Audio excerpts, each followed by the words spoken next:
처음 본 여성 얼굴에 처음 본 20대 여성을 무차별 폭행한 전직 축구 선수입니다.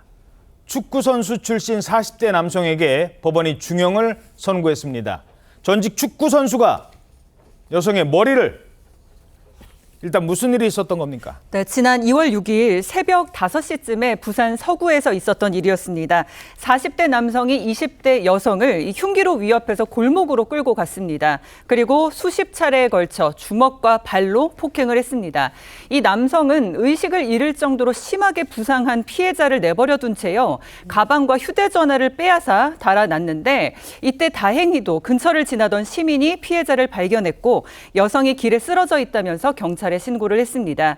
이 여성은 병원으로 옮겨졌지만 이 턱뼈 골절 등 전치 8주의 상해를 입었습니다.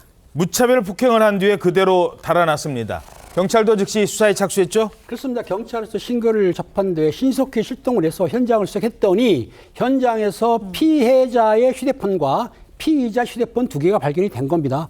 그러면 아까 범인이 남의 휴대폰을 뺏고 도주했을 텐데 떨어뜨렸냐. 아마 이 범인이 술도 취했었고 당하기 때문에 실수로 휴대폰을 떨어뜨린 걸로 추정을 해서 휴대폰을 특정해서 범인이 누군지를 알았어요. 그리고 알다시피 대한민국에는 CCTV가 많지 않습니까? 예. CCTV를 이제 추적해가지고 범인이 도주를 추적했던 것이죠. 그러니까 누군가 신고를 했기 때문에 범인이 놓고 간 휴대전화를 다시 찾아가기 전에 신고가 이루어져서 자, 그래서 범인 잡았습니까? 그렇습니다. 범인은 당일날 검거가 됐는데요. 이날 오후 2시쯤 부산역 인근에서 공정전화 버스에서 부스에서 자기의 여자친구한테 전화를 걸고 있는 피해자를 발견하고 긴급 체포를 했는데요.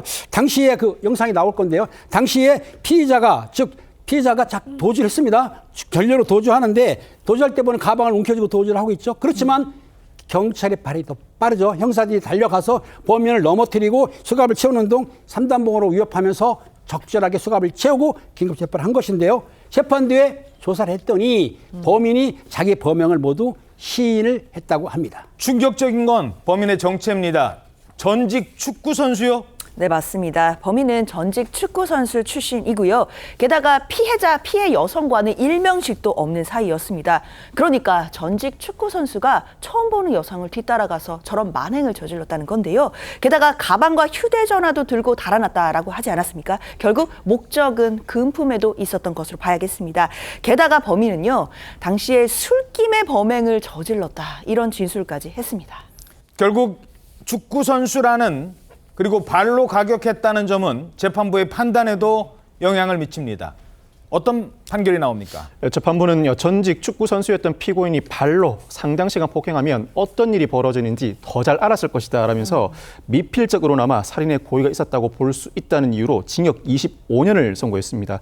사실 앞서 검찰 측은 피고인이 범행 직후 지인에게 얼굴과 신발에 혈흔이 너무 많이 묻었는데 사람을 살해한 것 같다고 진술한 점을 들어서 무기징역을 구형한 바가 있습니다. 이에 대해 재판부는 피고인에게 공황장애와 우울증 등이 있는 점 등을 가명 사유로 고려했다고 밝힌 바 있는데 실제로 피고인은 공황장애 등을 이유로 수차례 법정에 나오지 않아 재판이 제대로 진행되지 않은 바가 있습니다.